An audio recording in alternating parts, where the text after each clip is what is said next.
vocês! Então nós vamos para a nossa última aula do curso extensivo para a prova da Ordem dos Advogados do Brasil, tá certo? Eu espero que vocês tenham gostado do restante do curso. E por que eu deixei, né, esse tema ficou para a última aula, remédios constitucionais?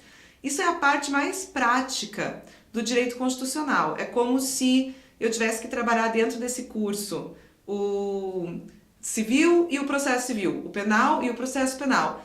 O constitucional também tem a sua parte processual, né? Tem o constitucional teórico e tem a parte do processo constitucional, vamos dizer assim. E essa parte processual, ela é representada pelos remédios constitucionais, que são as ações judiciais que são previstas pela Constituição e pelas leis infraconstitucionais, cuja finalidade é dar viabilidade ao direito constitucional. Vocês vão usar mais isso aqui quem optar por fazer também a segunda fase em direito constitucional.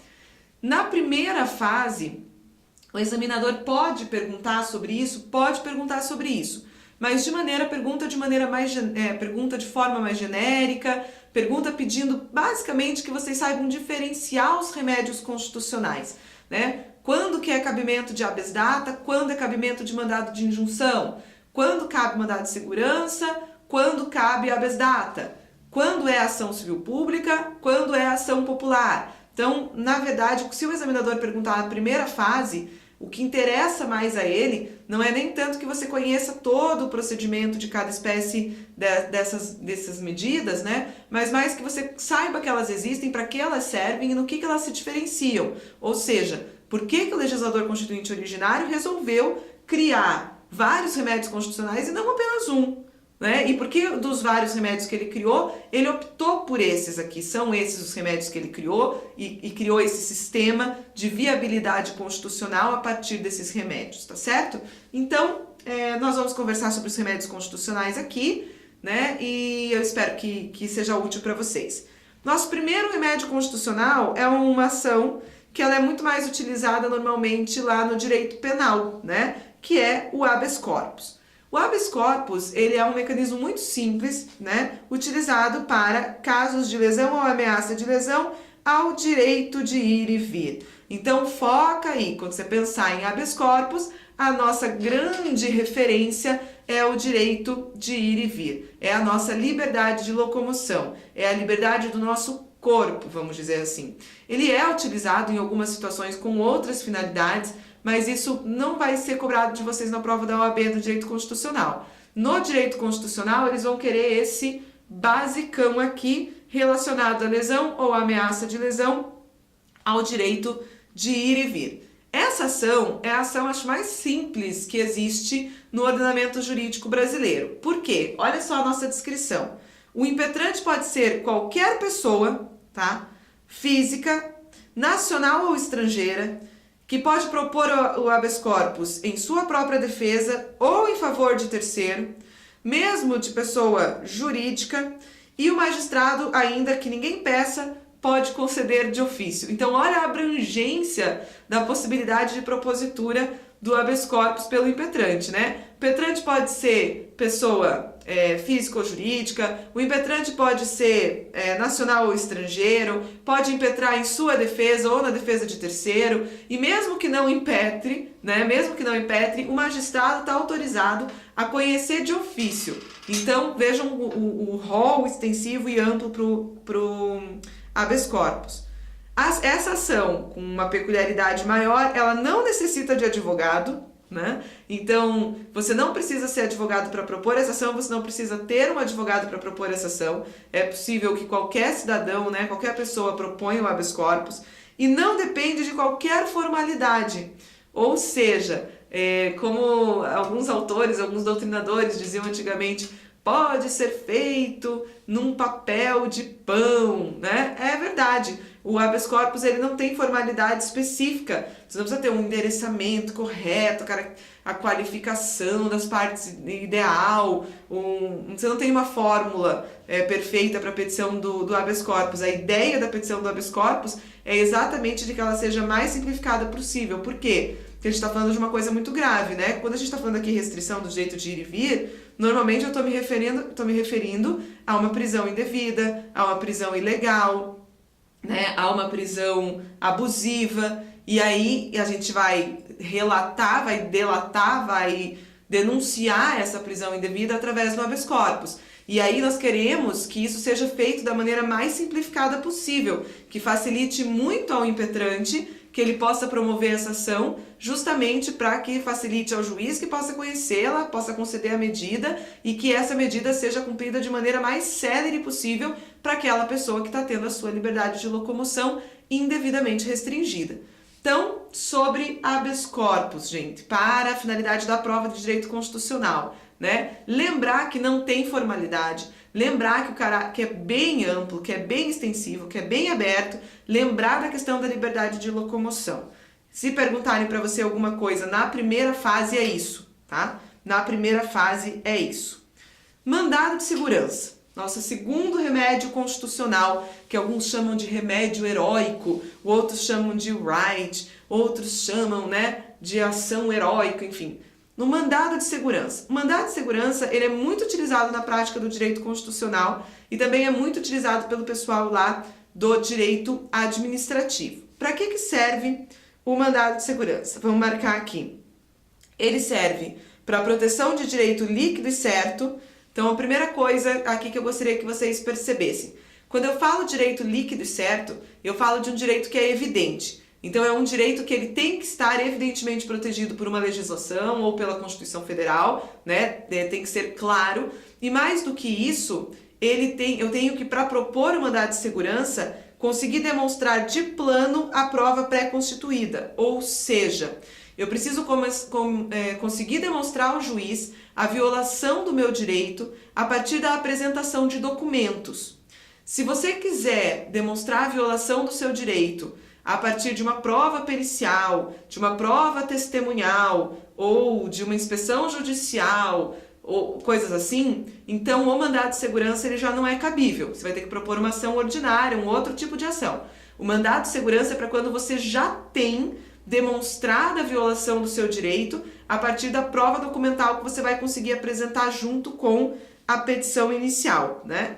Desde que a ilegalidade, né, ou abuso de poder, então você vai poder argumentar esses dois temas, que o teu direito líquido e certo está sendo violado por um ato ilegal ou pelo abuso de poder, praticado por uma autoridade pública ou por alguém que lhe faça as vezes, alguém que faça as vezes de autoridade pública. Então eu vou repetir esse conceito agora, eu vou ler ele inteiro, né? Então é proteção de direito líquido e certo, demonstrado mediante prova pré-constituída, quando o responsável pela ilegalidade ou abuso de poder seja autoridade pública ou lhe faça as vezes. Então, para que é um mandado de segurança? É uma espécie de ação prevista constitucionalmente para reprimir ilegalidade e abuso de poder. Essa ilegalidade e esse abuso de poder tem que ter sido cometido por uma autoridade pública ou por alguém que faça as vezes de autoridade pública. Né? Alguém que, por exemplo, assim, quando a gente pensa, quem exerce serviço de educação, se você estiver pensando numa universidade pública, é uma autoridade pública. Agora, se você estiver pensando numa universidade privada, é o diretor da sua universidade. A princípio, ele não é uma autoridade pública, mas ali, como a gente está falando de um serviço público, ele faz as vezes da autoridade pública, certo? Então, tem que ser uma autoridade pública ou alguém que lhe faça as vezes, e o importante é que você tenha já a prova pré-constituída para a propositura do mandado de segurança. Por que é interessante propor o mandado de segurança? Porque ele é uma ação, justamente porque não depende dessa fase probatória, ele é uma ação muito mais rápida, tá certo? Ele tem um procedimento muito mais agilizado. Quem pode ser impetrante? Pode ser pessoa física, pode ser pessoa jurídica, pode ser órgão. Quem será impetrado? O impetrado sempre será a autoridade que nós vamos chamar de autoridade coatora. O que é isso, professora? Autoridade coatora? A autoridade coatora é aquela autoridade que cometeu o abuso e a ilegalidade ou aquela autoridade que tem a possibilidade de reformar, de corrigir o abuso e a ilegalidade que foi cometida, tá certo? Você sempre deve ir nessa autoridade que tem a possibilidade de corrigir ou resolver o abuso, porque dentro da estrutura administrativa você tem uma estrutura hierárquica, certo? Então, às vezes, aquele que cometeu a ilegalidade ou o abuso, ele fez isso né, por ordem de alguém. Então não tem sentido você propor a ação contra ele se não é ele que tem o poder de decisão. Você deve propor a ação contra aquela autoridade que é capaz de reformar, de arrumar, de definir o ato que você considera abusivo ou ilegal.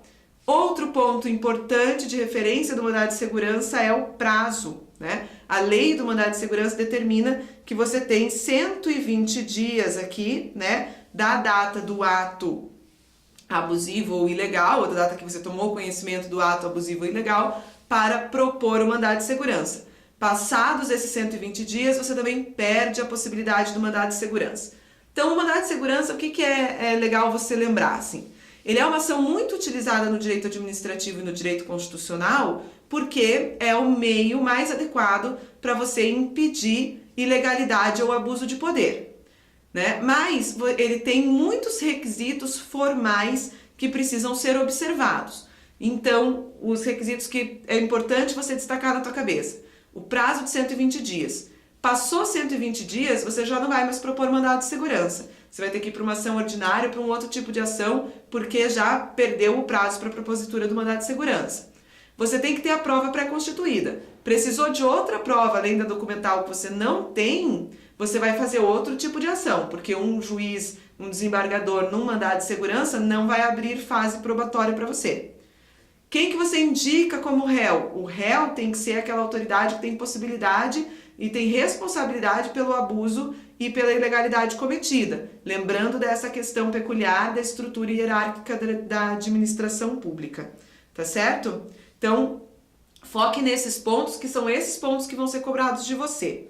O mandado de segurança ele pode ser individual ou o mandado de segurança ele pode ser coletivo. Como assim, professora, coletivo? No caso do abuso da ilegalidade, que ela não afronta apenas o impetrante, mas sim, né, ela afronta uma coletividade. E aí essa coletividade impetra o mandado de segurança. O que a Constituição fala sobre isso? Sobre quem é essa coletividade, né? São partidos políticos com representação no Congresso Nacional, organização sindical, entidade de classe ou associação, desde que legalmente, associação legalmente constituída há pelo menos um ano na defesa dos interesses dos seus associados.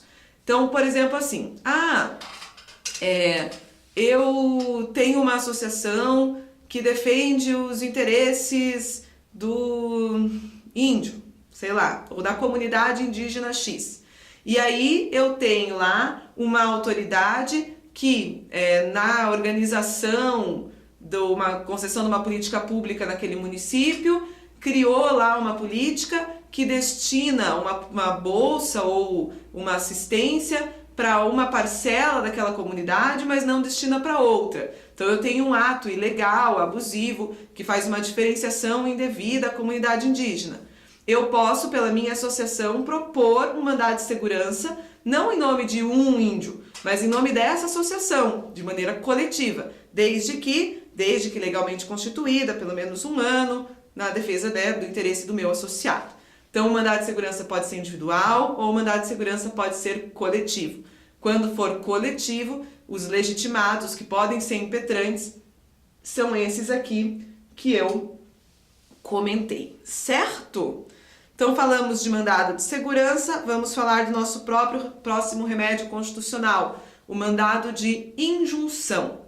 Mandado de injunção, ele também tem uma finalidade específica. Cada remédio constitucional, como vocês estão vendo, ele tem uma oportunidade de propositura correta, né? O habeas corpus, liberdade de locomoção. O mandado de segurança, abuso e ilegalidade. E o mandado de injunção? O mandado de injunção você relaciona diretamente na sua cabeça com a omissão. Olha o que está escrito aqui no nosso slide. Falta de norma regulamentadora que torne, essa falta torna inviável o exercício dos direitos e liberdades constitucionais e das prerrogativas inerentes à nacionalidade, soberania e cidadania. Então, olha que interessante isso aqui. O mandado de injunção está para o indivíduo, do ponto de vista, das ações subjetivas, como a ação direta por omissão está lá no controle de constitucionalidade concentrado e abstrato. Essas duas medidas têm a finalidade de sanar uma omissão realizada pelo legislador, realizada, né, uma omissão, quando a Constituição exigia uma norma e essa norma não apareceu. Então, se você for legitimado pelo artigo 103, você pode mover uma ação direta de inconstitucionalidade por omissão. Se você não for um dos legitimados do artigo 103, você deve apresentar um mandado de injunção. Só que aqui no mandado de injunção a hipótese é um pouquinho mais restrita, porque além de ter a omissão, você precisa que essa omissão tenha tornado inviável o exercício de direitos e liberdades constitucionais das prerrogativas inerentes à nacionalidade, soberania e cidadania. Então, por exemplo, assim, né, eu vou dar um exemplo prático de mandado de injunção. A Constituição lá diz que aqueles que atuam numa situação de trabalho e que se submetem a determinadas condições graves para a sua saúde, têm direito a receber uma aposentadoria especial, tá? E isso depende de uma regulamentação por lei. Então vamos pensar que não é criada essa lei para um determinado grupo de servidores municipais ou para um determinado grupo de servidores estaduais. Chega no final, no momento deles se aposentarem, eles querem se aposentar, querem receber uma aposentadoria especial, mas eles não têm como receber porque não existe uma lei que regulamenta a situação deles.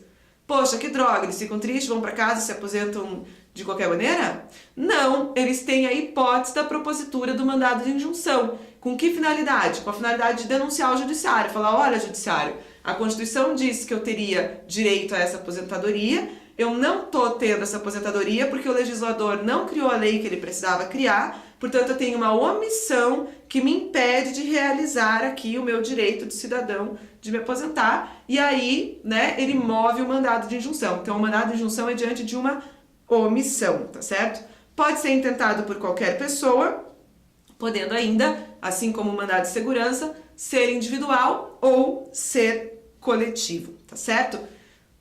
Então, mas professora, no que vai me servir, no que vai me ser útil o mandado de injunção? Porque lá na ação por omissão, na ação direta de inconstitucionalidade por omissão, você me disse que a finalidade, o que acontecia era, na hora da decisão, o judiciário dizia que o poder legislativo estava em mora, que o poder legislativo estava inerte, que ele não tinha feito o que tinha que fazer, e essa era a única coisa que o poder judiciário podia fazer.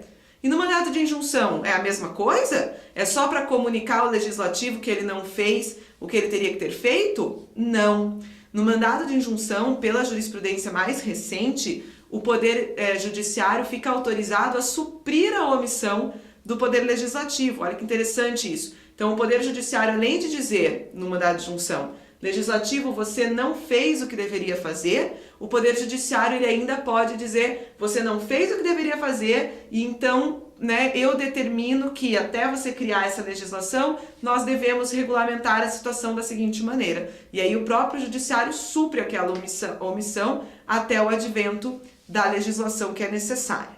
Então, mandado de injunção, o que eu tenho que relacionar na minha cabeça para a prova da OAB, prof? Relaciona aí que é uma situação de omissão, a Constituição previu a necessidade de uma norma, essa norma não foi criada, né? E essa omissão está impedindo o acesso do indivíduo a seus direitos, liberdades constitucionais, especialmente prerrogativas de nacionalidade, soberania e cidadania. Esse indivíduo ou esta coletividade propõe o mandado de injunção com a finalidade, sim, de ver declarada a inércia do Poder Legislativo, mas mais do que isso, com a possibilidade de que o Poder Judiciário supra essa inércia até que o Poder Legislativo crie a legislação que é necessária. Nosso próximo remédio constitucional. Nosso próximo remédio constitucional é o habeas data. O habeas data também tem hipótese de cabimento bem específico, que é, né, para assegurar, vou marcar aqui em vermelho para vocês, assegurar o conhecimento de informações relativas à pessoa do impetrante, constante de registros ou de bancos de dados de entidades públicas ou para retificação de dados. Então vamos lá. Os órgãos públicos, as entidades públicas, elas têm registros de dados dos indivíduos, tá certo? Tem bancos de dados com informações dos indivíduos. Se você quiser conhecer qual é a informação que tem sobre você, ou se eventualmente você verificou que a informação que tem sobre você está equivocada, qual é a medida correta para propor? A medida correta é o habeas data. Ou você vai propor o habeas data pedindo que te forneçam aquelas informações, ou você vai propor o habeas data pedindo que corrijam as informações que constam desse banco de dados público, tá certo? O impetrante pode ser pessoa física ou jurídica e o impetrado vai ser aquela entidade que é responsável ali por aquela administração do banco de dados. Tem uma lei que regulamenta o habeas data, que é essa lei 9507, beleza? Muitas vezes tem uma confusão entre o cabimento do mandado de segurança e o cabimento do habeas data. Às vezes, eventualmente, na prova da OAB, eles podem perguntar para você, podem criar um exemplo prático e pedir para você se manifestar. Por exemplo, existe um registro de dados com informações sobre esse ponto, você tentou conseguir essa informação, isso foi negado pela autoridade. Qual a medida cabível? E aí você vai lá e chuta que é um mandado de segurança, porque você acha que é uma ilegalidade não te darem aquela informação que você precisa, quando na verdade é o habeas data, porque para obter informação, a medida adequada é o habeas data. Então, fique esperto nessas hipóteses de cabimento, certo? Mais uma, a ação popular. A ação popular caiu um pouquinho em desuso, né? Mas vamos falar um pouquinho sobre o conceito dela. Ação popular serve para quê? Serve para denunciar lesividade ao patrimônio público ou de entidade da qual o Estado participe. O autor será o cidadão brasileiro nato ou naturalizado e no polo passivo estará o agente que praticou o ato, a entidade lesada e os beneficiários do ato. O que tem para você lembrar aqui da ação popular? Claro, você tem uma lei específica sobre ela também, está indicada ali, a 4717, se você tiver interesse, você pode buscar mais informações sobre essa ação lá nessa legislação, mas é importante aqui, se cair alguma coisa, cai sobre essa legitimidade. Quem é que propõe ação popular? Quem propõe ação popular é o cidadão. Quem é o cidadão? O camarada que tem título de eleitor ativo, tá? Considere isso.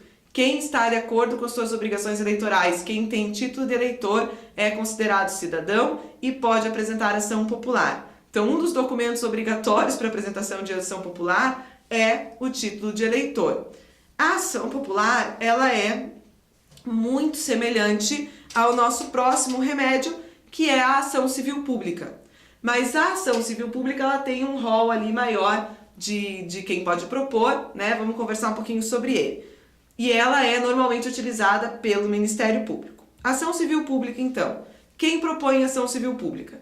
O Ministério Público, a Defensoria Pública, União, Estados, Distrito Federal e Municípios, autarquia, empresa pública, fundação ou sociedade de economia mista e associação que esteja constituída há pelo menos um ano nos termos da lei civil e inclua dentre as suas funções institucionais. Agora preste atenção que já que nessas funções institucionais da associação que pode propor ação civil pública está a finalidade da ação civil pública, que é proteção de patrimônio público e social, proteção do meio ambiente, proteção do consumidor, proteção da ordem econômica, da livre concorrência, direito dos grupos raciais, étnicos, religiosos, patrimônio artístico, estético, histórico, turístico e paisagístico.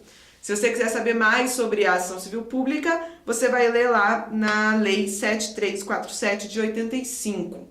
Basicamente, gente, a ação popular e a ação civil pública caminham um pouco juntas. A ação popular, normalmente, ela é utilizada mais para denúncia de esquemas de corrupção, de desvio de verbas e etc. E a ação civil pública, ela tem uma finalidade que é principalmente da proteção dos direitos difusos e coletivos. Então, quando a gente analisa esse rol aqui, né, de finalidades institucionais das associações que podem propor ação civil pública, a gente percebe que a gente está falando basicamente desses direitos difusos e coletivos. Meio ambiente, consumidor, patrimônio histórico, patrimônio artístico, cultural, que são também aqueles direitos fundamentais de terceira geração ou dimensão, né? Volta, não lembro o que é isso, volta lá na aula de direitos fundamentais. Então, sobre os remédios constitucionais, o que eu preciso que vocês saibam? os tipos dos remédios constitucionais, tá? Que são o habeas corpus, o mandado de segurança, o habeas data, o mandado de injunção, a ação popular, a ação civil pública. Preciso que você saiba qual é o cabimento de cada um deles, porque eles têm hipóteses bem específicas. Se você for, precisar da tua liberdade de locomoção, qual a medida? O habeas corpus. Se você for combater uma ilegalidade ou um abuso de poder, qual a medida? O mandado de segurança. Se você precisar de um dado, uma informação sua que está num banco de dados público, qual é o correto? O habeas data. Se você precisar suprir uma omissão que te impede de realizar um direito teu de cidadão, o mandado de injunção. Se você quiser, destacar um problema de desvio de verbas, qual é? A ação popular. Se você precisar tratar direito difuso e coletivo, qual é? A ação civil pública. Lembra da questão dos legitimados, principalmente em relação à ação popular. Normalmente, se te fizerem qualquer pergunta sobre a ação popular, eles querem saber qual que é a ideia de cidadão, que é a ideia do camarada que tem o título de eleitor, né? A ação civil pública, normalmente ela é mais utilizada pelo Ministério Público, mas eventualmente pode ser utilizada por aqueles outros legitimados que estão previstos ali. A ação civil pública, normalmente relacionada com questão ambiental, né? Então é isso mais que você precisa saber. Ai, professora, será que eu não preciso saber, ler todas essas leis, saber tudo isso bem específico? Te diria assim, para a segunda fase da OAB, sim. Você precisaria conhecer todas essas leis de cabo a rabo, porque aí, eventualmente, são essas as peças que vão ser cobradas que você faça na tua prova na segunda fase. Para a primeira fase, se tiver uma questão sobre remédios, eles vão tentar te confundir. Eles vão dizer assim, o habeas data é o meio correto para sanar abuso e ilegalidade. O habeas corpus é o meio correto para sanar a omissão. O mandado de injunção é o meio correto para discutir direitos coletivos e difusos. E aí você vai saber que tudo isso que eu falei está errado, porque, na verdade, eu só troquei, inverti o nome e o conceito, né? Se for a questão de primeira fase, tenta te pegar por aí. Não vai aprofundar muito mais do que isso. Segunda fase, aí sim, tem que ler toda essa legislação infraconstitucional que regulamenta os remédios, porque realmente aí é mais pesado, tá certo? Então, assim, queridos, com isso, eu encerro o nosso curso de Direito Constitucional focado para a prova da OAB, tá? Eu espero que vocês tenham aproveitado, eu espero que vocês tenham gostado. Claro que esse curso, por mais que eu tenha me baseado nos programas, no que é exigido e nas questões que são feitas, ele tem um pouco de pessoal, né? A escolha dos temas, como esses temas são tratados, a profundidade com a qual esses temas são tratados, ela é uma escolha bastante pessoal da professora. Então, eventualmente, pode ser que você discorde dessa minha escolha, não tem problema nenhum, né? Inclusive, fiquem bem à vontade para fazer sugestões, para escrever coisas aqui embaixo. Eu queria que falasse mais sobre tal tema, eu acho que essa aula foi reduzida demais, eu acho que essa aula foi longa demais, aí eu fiquei né? Então, sempre serve pra gente de feedback para a gravação das próximas aulas, para atualização desse conteúdo, né? Eu fiquei muito feliz de poder gravar essas aulas para vocês, então eu realmente... a minha ideia era passar da maneira mais simplificada possível esse conteúdo, da maneira mais útil possível esse conteúdo, já que ele é voltado para a prova da Ordem dos Advogados do Brasil. Então eu imagino que vocês têm bastante pressa e têm muita vontade de aprender e aprender rápido, de maneira prática para resolver a prova, né? Então foi esse o objetivo que eu montei esse curso, né? Então eu espero que tenha funcionado, que tenha dado certo para você, tá? Eu me despeço, em breve eu creio que nós teremos outros cursos ministrados aqui, agradecendo também, né, a oportunidade da Cultive, sugerindo que vocês analisem os outros cursos, as outras aulas que são disponibilizadas para a OAB dentro desse portal aqui da Cultive, tá certo? Fico à disposição de vocês, foi um prazer, né? E no mais é isso. Muito obrigada por todo mundo que ficou até aqui, né? Que assistiu todas as aulas. Tô bastante contente. E também talvez vocês tenham reparado, né? Que desde a primeira aula pra cá, a professora foi dando uma engordadinha, não é mesmo? Então eu vou mostrar pra vocês aqui o que aconteceu. Eu tô grávida, gente. Tô de 9 meses, ok? tô de 9 meses, então também peço aí para vocês uma paciência, às vezes a professora fica meio sem fôlego e tudo mais, em virtude aí desse bebê que está crescendo aqui dentro e apertando os meus pulmões, tá certo? Então, agradeço muito quem ficou até aqui, muito obrigada e até a próxima. Valeu!